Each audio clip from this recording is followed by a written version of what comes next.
গত 26শে মে 2015 থেকে 28শে মে 2015 পর্যন্ত ঢাকা কলেজ সায়েন্স ক্লাব আয়োজিত পঞ্চমবারের মতো ডিসিএসসি ন্যাশনাল সায়েন্স এক্সপোজিশন 2015 অনুষ্ঠিত হয় ঢাকা কলেজে। আপনার নাম কি? আমার নাম মোহাম্মদ রাকিবুল ইসলাম। আমরা গভর্নমেন্ট ল্যাবরেটরি হাই স্কুল থেকে এসেছি। প্রজেক্টের নাম electricity and pure water supply by fountain. আপনাদের প্রজেক্টের মূল কাজ কি? আমাদের প্রজেক্টের মূল কাজ ঝর্ণার জলপ্রপাতের বেগের আঘাতে টারবাইন ঘুরিয়ে বিদ্যুৎ উৎপন্ন করা।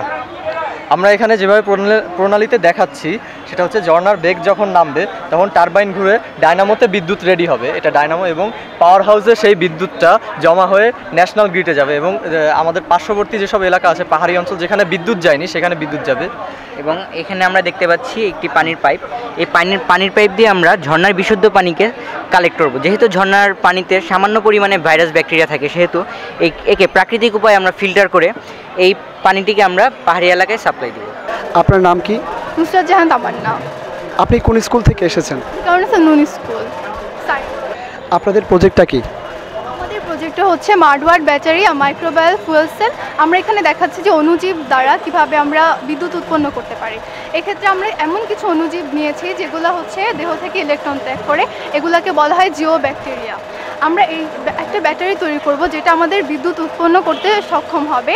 সেই ব্যাটারির জন্য আমাদের দুইটা গ্রাফাইট চাকতি লাগবে, একটা অ্যানোড আর একটা হচ্ছে ক্যাথোড। অ্যানোডটা আমরা মাটির নিচে ইউজ করব আর ক্যাথোডটা থাকবে মাটির উপরে। ব্যাকটেরিয়াগুলো যখন দেহ থেকে ইলেকট্রন ত্যাগ করবে তখন সেই ইলেকট্রনগুলো অ্যানোডে জমা হবে। অ্যানোডের সাথে আমরা একটা হ্যাকার বোর্ড সংযুক্ত করব। হ্যাকার বোর্ডের সাথে আমরা ইলেকট্রনিক্সগুলো সংযুক্ত করব যেন সেটা লাইট জ্বালতে সক্ষম হয়। আচ্ছা, এই বিদ্যুৎটা কি বাংলাদেশের জন্য কিভাবে উপকৃত করতে পারে বাংলাদেশকে? আমাদের দেশের জন্য অত্যন্ত উপযোগী, কারণ এটার জন্য কোনো কস্ট লাগছে না, শুধু আমরা দুইটা গ্রাফাইট চাকতি লাগছে, একটা অ্যানোড আর একটা ক্যাথোড।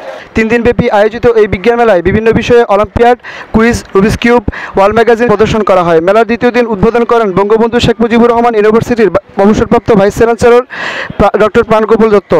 এবং এই সময় উপস্থিত ছিলেন এই কলেজের অধ্যক্ষ তুহিন আফরোজ আলম সহ ক্লাবের সদস্যবৃন্দ, বিভিন্ন স্কুল ও কলেজ থেকে আগত শিক্ষার্থীরা এবং হাজারো দর্শকবৃন্দ।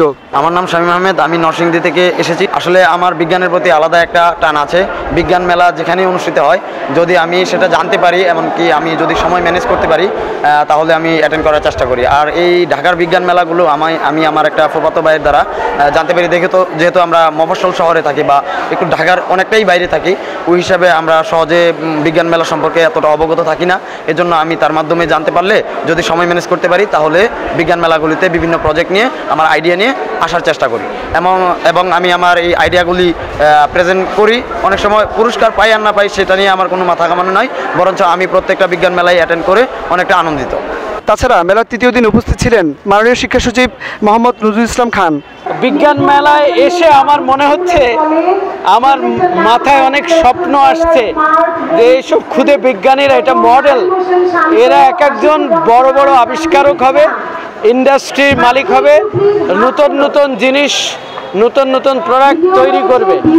সেই আশায় থাকলাম, সেই স্বপ্নে বিভোর থাকলাম।